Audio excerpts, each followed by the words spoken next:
എൻ്റെ കൈകൾ ആരുടെ ഇഷ്ടമാണ് ചെയ്യുന്നത്? എൻ്റെ തലയുടെ ഇഷ്ടമാണ്. If I M part of the body of Christ, then എൻ്റെ കൈയുടെ ഇഷ്ടമെന്ന് പറയുന്നത്, എൻ്റെ കൈക്ക് വേറൊരു ഇഷ്ടമില്ല. ഉണ്ടോ? എൻ്റെ കൈക്ക് വേറൊരു ഇഷ്ടമുണ്ടോ? നമ്മൾ ആരെങ്കിലും പറയുമോ? അല്ലെ പിന്നെ കൈ ഒടിഞ്ഞു പോകണം. എൻ്റെ ഒരു കൂട്ടുകാരൻ്റെ മോൻ, അവൻ്റെ കാലൊടിഞ്ഞ സംഭവം അവൻ വിവരിച്ചത്, കൊച്ചു ചെറുക്കനാണ്, ഭയങ്കര രസമായിട്ടാണ് വിവരിച്ചത്. അപ്പം കാലൊടിഞ്ഞ് പെട്ടെന്ന് ഈ ഒടിഞ്ഞു കഴിഞ്ഞ് രണ്ടായിട്ട് അങ്ങ് തൂങ്ങി ഇങ്ങനെ ആടുക. അപ്പം പെട്ടെന്ന് വേദന അറിഞ്ഞില്ല, ഇച്ചിരി കഴിഞ്ഞിട്ടാണ് വേദന അറിഞ്ഞ. അപ്പോൾ അവൻ എന്നോട് ഡിസ്ക്രൈബ് ചെയ്തപ്പോൾ 7 വയസ്സുള്ള ചെറുക്കനാ ഡിസ്ക്രൈബ് പറയാം. ഞാൻ എണീറ്റ് നിന്നപ്പം ഞാൻ ചിന്തിച്ചേടാ, എൻ്റെ കാല് ഞാൻ പറയുന്നിടത്തല്ലയോ പോകേണ്ടത്, അതുകൊണ്ട് ഇത് ഞാൻ പറയാത്തിടത്തോട്ടൊക്കെ പോകുന്നു. അപ്പം അവന് പെട്ടെന്ന് എന്ത് ചെയ്തില്ല, ഇത് മനസ്സിലായില്ല ഇല്ലേ? അപ്പൊ എൻ്റെ കാലിൽ ഞാൻ പറയുന്നത് തല്ലിയോ പോകണ്ടോ, പക്ഷെ ഇത് ഞാൻ പറയാത്തിടത്തോട്ടൊക്കെ പോകുന്നു. അപ്പൊ അതിൻ്റെ അർത്ഥം എന്താണ്? നമ്മളുടെ ബോഡി, ആ കാലിൻ്റെ ഭാഗം എന്ത് സംഭവിച്ചിരിക്കുകയാണ്? നമ്മളുടെ തലയുടെ കമാൻഡ് സ്വീകരിക്കാൻ കഴിയാത്ത രീതിയിൽ ബ്രോക്കൺ ആയിരിക്കുകയാണ്. അപ്പൊ അതുകൊണ്ടാണ് നമ്മൾ എന്ത് ചെയ്യേണ്ടത്? We need to abide. നമ്മൾ അവനിൽ വസിക്കേണ്ടി വരുന്നത് അതുകൊണ്ടാണ്. കാര്യം അവനിൽ വസിക്കുമ്പോൾ മാത്രമേ എന്തുണ്ടാകുന്നുള്ളൂ? അവൻ്റെ ജീവരസം നമ്മിലേക്ക് ഒഴുകി വരുന്നുള്ളൂ, അവൻ്റെ ഇച്ഛകൾ നമ്മളിലേക്ക് ഒഴുകി വരുന്നുള്ളൂ. അതുകൊണ്ട് when you abide in him and his word abides in you, then naturally your will is not a separate will, it is the will of God. പിന്നെ നമ്മുടെ ഇച്ഛയും അവൻ്റേതാണ്. കൊമ്പിന്റെ അല്ലെങ്കിൽ ബ്രാഞ്ചസിന്റെ എല്ലാം ചെടിയുടെ വകയാണ്. ബ്രാഞ്ചസിനൊന്നും സ്വന്തമായിട്ടില്ല, ബ്രാഞ്ചസിന്റെ എല്ലാം ചെടിയുടെ വകയാണ്. എന്നാൽ ചെടിക്ക് ബ്രാഞ്ച് ഇല്ലാതെയും ജീവിക്കാം, പക്ഷെ ബ്രാഞ്ചിന് ചെടി ഇല്ലാതെ ജീവിക്കാൻ പറ്റത്തില്ല. You understand? അതൊരു വലിയ ഒരു മനസ്സിലാക്കേണ്ട ഒരു യാഥാർത്ഥ്യമാണ്. ഒരു ബ്രാഞ്ചിന് ചെടിയുടെ പശ്ചാത്തലത്തിലല്ലാതെ ജീവിക്കാൻ പറ്റത്തില്ല. അതുകൊണ്ട് കർത്താവ് പറഞ്ഞത്, എന്നിൽ വസിച്ചിട്ടല്ലാതെ നിങ്ങൾക്കും കഴിയത്തില്ല. സോ അബൈഡ് ഇൻ മീ, എന്നിൽ നിങ്ങൾ വസിക്കുക. എന്നിൽ വസിച്ചിട്ടല്ലാതെ നിങ്ങൾക്ക് ഒന്നിനും കഴിയത്തില്ല. 3.5 വർഷം കർത്താവിൻ്റെ കൂടെ നടന്നപ്പോൾ കർത്താവ് തൻ്റെ ശിഷ്യന്മാരെ പഠിപ്പിച്ച ഏറ്റവും വലിയ പാഠം എന്താണ്? The greatest lesson Jesus taught his disciples in 3.5 years. നമ്മളോടെയും സ്നേഹിക്കാൻ പഠിപ്പിച്ചു എന്നൊക്കെ ഒന്നുമല്ല. ഏറ്റവും വലിയ പാഠം എന്നാന്ന് ചോദിച്ചു കഴിഞ്ഞാൽ, എന്നെ പിരിഞ്ഞ് നിങ്ങൾക്കൊന്നും ചെയ്യാൻ കഴിയത്തില്ല. അതാ ഏറ്റവും വലിയ പാഠം. ക്രിസ്തീയ ജീവിതത്തിൽ നമ്മൾ പഠിക്കാൻ പറ്റുന്ന ഏറ്റവും വലിയ പാഠം എന്ന് പറയുന്നത്, if I am not abiding in the vine I cannot live. ആ മുന്തിരിയിൽ വസിക്കുന്നില്ല എങ്കിൽ എനിക്ക് ജീവിക്കാൻ കഴിയത്തില്ല. I need to abide in him. അപ്പോൾ അങ്ങനെ അവനിൽ അബൈഡ് ചെയ്യുമ്പോൾ എന്നിലേക്ക് അവൻ്റെ ജീവരസം ഒഴുകി വരുന്നു. ആ ജീവരസമാണ് എന്നിലെ ഫ്രൂട്ട് ഉണ്ടാക്കി തരുന്നത്. സോ എൻ്റെ ഫ്രൂട്ട് എന്ന് പറയുന്നത് എൻ്റെ അല്ല, ആരുടെയാണ്? ബേസിക്കലി ആരുടെയാണ്? ചെടിയുടെയാണ്. എന്നതുപോലെ എൻ്റെ ഇലകളും പൂവും കായും എവ്രിതിങ് ആരുടേതാണ്? എൻ്റെ തായ്തടിയുടേതാണ്. എന്നതുപോലെ what all things comes to my mind, even my thoughts, even my deeds and thoughts and desires and prayers, പ്രാർത്ഥനയും അവൻ്റേതാകും, എൻ്റെ ഇഷ്ടം അവൻ്റെ ആകും, പ്രാർത്ഥന അവൻ്റെ ആകും. എല്ലാം ഇലയും കായും ഫലവും എല്ലാം മുന്തിരിയുടേതാകുന്നത് പോലെ എൻ്റെ ചിന്തകളും എൻ്റെ പ്രവൃത്തികളും എൻ്റെ ഇഷ്ടങ്ങളും എല്ലാം കർത്താവിൻ്റെ വകയായിത്തീരും.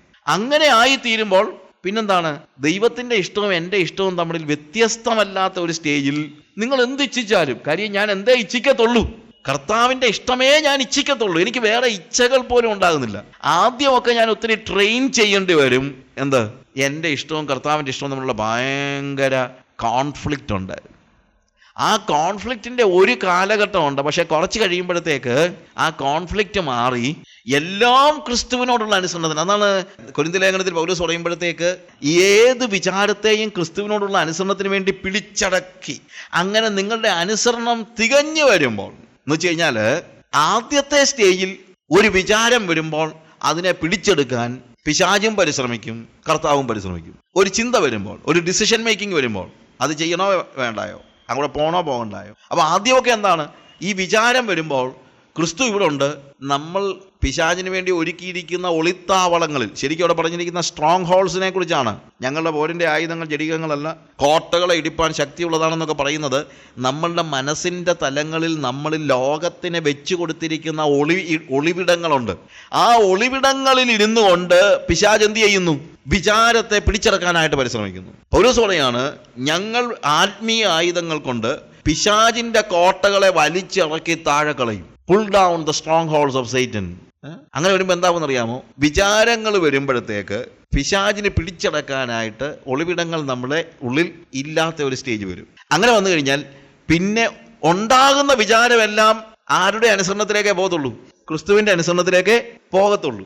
അന്നേരം പിന്നെ ഈ കോൺഫ്ലിക്റ്റ് ഇല്ലാതായി വരികയാണ്. പക്ഷെ കോൺഫ്ലിക്റ്റ് ഇല്ലാതായി വരണമെങ്കിൽ ആദ്യം ചെയ്യേണ്ടത് പിശാചിന് വസിക്കാൻ ഒരു ഒളിത്താവളങ്ങളും നമ്മളിൽ ഇല്ലാതെ വരിക എന്നുള്ളതാണ്. നമ്മിലുള്ള പിശാചിൻ്റെ എല്ലാ സ്ട്രോങ് ഹോൾസിനെയും വലിച്ചിളക്കി താഴെയിട്ട് ചവിട്ടി മെതിച്ച് കളഞ്ഞാലേ നമുക്ക് എല്ലാ അനുസരണത്തെയും എല്ലാ വിചാരങ്ങളെയും ക്രിസ്തുവിനോടുള്ള അനുസരണത്തിന് വേണ്ടി പിടിച്ചടക്കുവാൻ കഴിയുള്ളൂ. എന്നിട്ട് അവിടെ ഉപയോഗിച്ചിരിക്കുന്ന വാക്ക്, അങ്ങനെ നിങ്ങളുടെ അനുസരണം തികഞ്ഞു വരുമ്പോൾ, അല്ലേ, നിങ്ങളുടെ എല്ലാ അനുസരണക്കേടിനും പ്രതികാരം ചെയ്യാൻ ഞങ്ങൾ ഒരുങ്ങിയിരിക്കുന്നതാണ് മലയാളത്തിൽ എഴുതിക്കുന്നത്. അങ്ങനെയല്ല അതിൻ്റെ അർത്ഥം.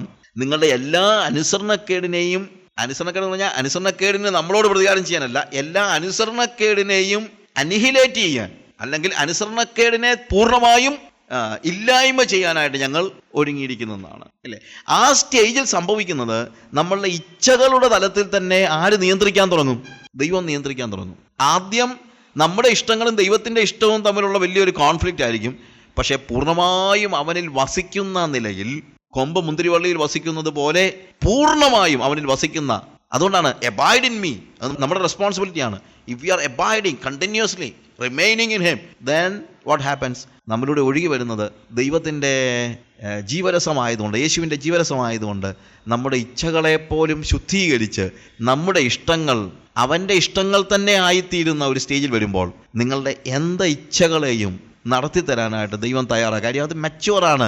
അത് നിങ്ങൾക്ക് ബെസ്റ്റായിട്ടുള്ളത് ഇച്ഛിക്കാൻ തന്നെ നിങ്ങൾക്ക് കഴിയുന്ന നിലയിൽ നിങ്ങൾ ദൈവികരായി തീരുന്ന ഒരു സ്റ്റേജാണ്. അപ്പോഴാണ് കർത്താവ് പറയുന്നത്, abide in me, if you abide in me and if my word abides in you, then ask anything that you want. എന്ത് നിങ്ങൾ ആവശ്യപ്പെട്ടാലും, എന്ത് ഇച്ഛിച്ചാലും അത് ഞാൻ നിങ്ങൾക്ക് ചെയ്തു തരും എന്ന് പറയുന്നത്. അവിടെ പറയുന്ന രണ്ടാമത്തെ ഒരു കാര്യം, അവൻ്റെ വചനം നമ്മിൽ വസിക്കുന്നെങ്കിൽ. ഒന്ന്, നമ്മൾ അവനിൽ വസിക്കുന്നെങ്കിൽ. രണ്ടാമത് എന്താ പറയുന്നത്? അവൻ്റെ വചനം നമ്മളിൽ വസിക്കുന്നുവെങ്കിൽ. His word abides in me. That's really a wonderful statement. You know, അതെന്താന്ന് ചോദിച്ചു കഴിഞ്ഞാൽ അവൻ്റെ വചനമാണ് അവൻ്റെ ഇഷ്ടം. നോക്കുക, അപ്പൊ എന്നിൽ അവൻ്റെ വചനം വസിക്കുന്നു എന്ന് പറഞ്ഞു കഴിഞ്ഞാൽ, ആഫ്റ്റർ ഓൾ വചനം എന്ന് പറഞ്ഞാൽ എന്താണ്? See, the words I speak, simple, it is so simple. നമ്മൾ ഇതിനു വേണ്ടി ഒന്നും പ്രത്യേകം ചിന്തിക്കണ്ട. നമ്മൾ the words I speak exhibit what is in my heart. ഇല്ലേ, ഹൃദയം നിറഞ്ഞു കവിയുന്നതല്ലോ വായ സംസാരിക്കുന്നത്. ഓക്കെ, അപ്പൊ എൻ്റെ ഹൃദയത്തിന്റെ ബഹിർസ്ഫുരണമാണ് വാക്കുകൾ. അങ്ങനെങ്കിൽ ദൈവത്തിന്റെ വചനം എന്താണ്? ദൈവത്തിന്റെ ഹൃദയത്തിന്റെ ബഹിർസ്ഫുരണം. റൈറ്റ്? ഓർത്താ വളരെ സിമ്പിളായത്. ദൈവത്തിന്റെ ഹൃദയത്തിന്റെ ബഹിർസ്ഫുരണമാണ് അവന്റെ വചനം. ആ വചനമാണ് എന്നിൽ വസിക്കുന്നതെങ്കിൽ എന്നിൽ വസിക്കുന്നത് ദൈവത്തിന്റെ ഹൃദയമാണ്. എത്ര അത്ഭുതകരമായിരിക്കുന്നു, അല്ലേ? So if his word abides in me, that means you know God's heart is in me.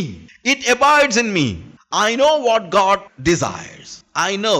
ദൈവത്തിന് ഇഷ്ടം അറിയാന്ന് പറഞ്ഞു കഴിഞ്ഞാൽ ചോദിച്ചറിയുന്നതിനപ്പുറത്തെ ഒരു സ്റ്റേജ് ഉണ്ട്. Most of the time you know what happens, initial സ്റ്റേജിലാണ് നമ്മൾ ഈ ചെറിയ ചെറിയ ഇൻസ്ട്രക്ഷൻസ് കൊടുക്കുന്നത്. ഞാൻ ഒരിക്കലും ഹിമാചലിൽ ഇങ്ങനെ I was in prayer, I was just asking God, കർത്താവ് പണ്ടൊക്കെ ആണെങ്കിൽ എന്ത് കാര്യം, 2000 കാര്യം ഞാൻ പറയുന്നത്, എന്ത് കാര്യത്തിന് ഞാൻ നിന്നോട് ചോദിച്ചാൽ ഇങ്ങനെ മണിമണിയായിട്ട്, നമ്മുടെ ഭാഷ പറഞ്ഞു മണിമണിയായിട്ട് ഓരോന്ന് കർത്താവ് ഇങ്ങനെ പറഞ്ഞു തരും. അപ്പം അന്ന് ഞാൻ വലിയ പ്രതിസന്ധികളൊന്നും അല്ലെങ്കിലും I wanted to know about something. അപ്പോൾ ഞാൻ കർത്താവ് ചോദിച്ചു, എന്താ അതിനകത്ത് ഞാൻ എന്താ ചെയ്യേണ്ടത്? പക്ഷേ കർത്താവ് ആൻസർ ഒന്നും പറഞ്ഞില്ല. അപ്പോൾ ആൻസർ ഒന്നും പറയാതിരുന്നപ്പോഴത്തേക്ക് ഞാൻ കർത്താവിനെ ചോദിച്ചു, ഇതിന് നീ നേരത്തെയൊക്കെ എന്തെങ്കിലും ചോദിച്ചാൽ ഉടനെ തന്നെ എല്ലാത്തിനും ആൻസർ വരുവാണെങ്കിൽ ഇതെന്ത് ഇപ്പം നീ എന്നെ ഒന്നും മിണ്ടാത്തേ? എന്നെ കർത്താവ് പറഞ്ഞു, നീ കൊച്ചായിരുന്നപ്പം നീ റോഡിലൂടെ നടക്കാൻ പോകുമ്പോൾ നിൻ്റെ അപ്പൻ എന്നോട് പറയുമായിരുന്നു, എടാ മോനെ, പോകുമ്പോൾ നീ ആദ്യം റോഡ് ക്രോസ് ചെയ്യുമ്പോൾ അവിടെ നിന്ന് ആദ്യം ഇടത്തോട്ട് നോക്കണം, പിന്നെ വലത്തോട്ട് നോക്കണം, എന്നിട്ട് 2 സ്ഥലത്ത് നിന്നും വണ്ടി വരുന്നില്ല എന്ന് ഉറപ്പ് വരുത്തിയതിന് ശേഷം വേണം ക്രോസ് ചെയ്യാൻ. അതിനുശേഷം അവിടെ ചെന്ന് കഴിഞ്ഞിട്ട് അപ്പുറത്ത് ചെന്ന് കഴിഞ്ഞിട്ട് എന്നാണ് നീ റോഡിന്റെ വലതുവശം ചേർന്ന് നടക്കണം. എന്നിട്ട് 100 കൂട്ടം കാര്യങ്ങൾ പറഞ്ഞായിരിക്കും ഇവിടുന്ന്. എന്തുകൊണ്ടാണ്? നീ കൊച്ചായിരുന്നു. പക്ഷെ ഇപ്പം നിന്നോട് അതുപോലെ പറഞ്ഞു കഴിഞ്ഞാൽ നിനക്ക് ദേഷ്യം. എനിക്കെന്നെ അറിയത്തില്ല, നീ ചോദിക്കത്തില്ലേ? നമ്മള് കോളേജ് പഠിക്കുന്ന ചെറുക്കനോട് എന്താ ഇങ്ങനെ ഓരോന്നിനും മറ്റുള്ള കാര്യങ്ങൾക്ക് ഇൻസ്ട്രക്ഷൻസ് കൊടുത്തോണ്ടിരുന്നു കഴിഞ്ഞാൽ അവൻ നമ്മളെ ചെയ്ത് വിളിക്കത്തില്ല, ഇല്ലേ? കാര്യം എന്താണെന്നറിയാമോ? അവൻ മച്ചുവറായി കഴിയുമ്പോൾ ഇതൊക്കെ അവൻ പഠിച്ചിരിക്കണം. പിന്നെ ചില ആദ്യമൊക്കെ എന്ന് പറഞ്ഞു കഴിഞ്ഞാൽ നമ്മൾ കുഞ്ഞുങ്ങളോട് ഓരോ ചെറിയ കാര്യങ്ങൾ പറയുമ്പോഴും എന്താ പറയുന്നത്? അവർക്കെല്ലാം ഇൻസ്ട്രക്ഷൻസ് കൊടുത്തോണ്ടിരിക്കും. പക്ഷെ പ്രായമായി വരുമ്പോഴത്തേക്ക് നമ്മൾ പിള്ളേരുടെ അടുത്ത് വരുമ്പോഴത്തേക്ക് നിനക്കറിയാമല്ലോ, ചില നമ്മൾ പറയും, അല്ലേ, നിനക്കറിയത്തില്ലേ? അപ്പൊ കർത്താവ് പറഞ്ഞത്, നീ ഇത്രയും നാൾ എന്നോട് നടന്നിട്ട് എൻ്റെ ഹിതം എന്താണെന്ന് ഞാൻ പറഞ്ഞാലേ നിനക്കറിയത്തുള്ളൂ. എന്നോട് കർത്താവ് ചോദിക്കുക, എന്തൊരു കഷ്ടമായത് ഇപ്പോഴും നീ ഓരോന്നിനും എൻ്റെ അടുത്ത് വന്നിട്ട് ഇങ്ങനെ അതെങ്ങനെ ഇതിങ്ങനെ എന്ന് ചോദിച്ചുകൊണ്ടിരിക്കുന്നത്. That means do you think that you are abiding in me? നീ എന്നിൽ വസിക്കുന്നെന്ന് ഞാൻ എൻ്റെ വചനം നിന്നിൽ വസിക്കുന്നതിന് കുഴപ്പമുണ്ടോ? ഉണ്ടെങ്കിൽ പിന്നെ എന്തിങ്ങനെ ചോദിച്ചുകൊണ്ടിരിക്കുന്നത്? അപ്പോൾ ഓരോ പ്രാവശ്യവും ചോദിച്ചുകൊണ്ടിരിക്കുന്ന ഒരു ഇനീഷ്യൽ സ്റ്റേജാണ്. പക്ഷേ കുറച്ച് കഴിയുമ്പോൾ ഉണ്ടാകുന്നതിനറിയാമോ? നമ്മൾ അവനിലും അവൻ്റെ വചനം നമ്മളിലും വസിക്കുകയാണെങ്കിൽ അവൻ്റെ ഹൃദയമാണ് എന്നിൽ വസിക്കുന്നത്. അവൻ്റെ ഹൃദയം എന്നിൽ വസിക്കുന്നെങ്കിൽ പിന്നെ എന്ത് ചെയ്യേണ്ടി വരുന്നില്ല, എനിക്ക് ഓരോന്നിനും ദൈവത്തോട് ആലോചന ചോദിക്കേണ്ടാത്ത ഒരു സ്റ്റേജിലേക്ക് ഞാൻ വരുന്നു. അതൊരു മച്വർ സ്റ്റേജാണ്. പക്ഷേ കർത്താവ് പറയുന്ന ആ മച്വർ സ്റ്റേജിലേക്ക് നിങ്ങൾ വളരണം. ഇത് ഏതെങ്കിലും ഒരു സ്പെഷ്യൽ ഗ്രൂപ്പിന് വേണ്ടി കൊടുത്തിരിക്കുന്നതല്ല. അത് അങ്ങനെ ചിന്തിക്കരുത്. നമുക്ക് പലപ്പോഴും ഉണ്ടാകുന്ന വലിയ പ്രശ്നം, ഞാൻ പ്രേരണ സെമിനാറിൽ തന്നെ കഴിഞ്ഞ പ്രാവശ്യം പറഞ്ഞതാണ്, ഈ സൂപ്പർ സ്റ്റാർ എഫക്റ്റ് നമ്മുടെ ചർച്ചസിൽ അങ്ങ് ഭയങ്കരമായിട്ട് വർദ്ധിച്ചിട്ടുണ്ട്. അതായത് വന്ന് പ്രസംഗിക്കുന്നവരും ഒക്കെ പറയുന്നത് ഇതൊക്കെ സഹോദരന്മാരെ ഇതൊക്കെ വലിയ പ്രയാസമുള്ള കാര്യമാണ്, ഞങ്ങളെപ്പോലുള്ള ചില ആളുകൾ മാത്രമേ ഇതൊക്കെ പറ്റുള്ളൂ, നിങ്ങൾക്കൊക്കെ ഇതൊക്കെ പറ്റണമെങ്കിൽ ഒത്തിരി സമയം എടുക്കും. അങ്ങനെയൊന്നുമില്ല. സ്പിരിച്വൽ എക്സ്പീരിയൻസ് കർത്താവ് നമുക്ക് എല്ലാവർക്കും വേണ്ടി ഒരുപോലെ ഒരുക്കിയിരിക്കുകയാണ്. ഇത് ആർക്കെങ്കിലും ഒരു വരേണ്യ വർഗത്തിന് വേണ്ടി മാറ്റി വെച്ചിരിക്കുന്ന കാര്യമൊന്നും അല്ല, അല്ലേ? അതൊക്കെ പിന്നെ ഈ പ്രവാചകന്മാരുടെ ട്രേഡ് പോകാതിരിക്കാൻ അവർ ചിലപ്പോൾ പറയുമായിരിക്കും ഞങ്ങൾ വലിയ സ്പെഷ്യൽ ആൾക്കാരാണെന്നൊക്കെ. അവരുടെ ട്രേഡ് സീക്രട്ട് അല്ലല്ലോ, എന്താ പറയുന്നത്, അതിൻ്റെ ആ ട്രേഡിലുള്ളതാണ്. അതായത് അവർ സ്പെഷ്യൽ ആണെന്ന് പറഞ്ഞില്ലെങ്കിൽ പിന്നെ അവരെ നമ്മൾ വിളിക്കും. അപ്പോൾ അതുകൊണ്ട് അങ്ങനെ സ്പെഷ്യൽ ആണെന്ന് ആൾക്കാർ, ഞാൻ സ്പെഷ്യൽ ആണെന്ന് പറഞ്ഞ് പഠിപ്പിക്കാൻ പരിശ്രമിക്കുന്ന ആ സൂപ്പർ സ്റ്റാർ ഇമേജ് സ്വയം ഉണ്ടാക്കിയെടുക്കുന്ന ഒരു ഗ്രൂപ്പ് നമ്മളെ വഞ്ചിക്കുവാനായിട്ട് ഇടയാകരുത്.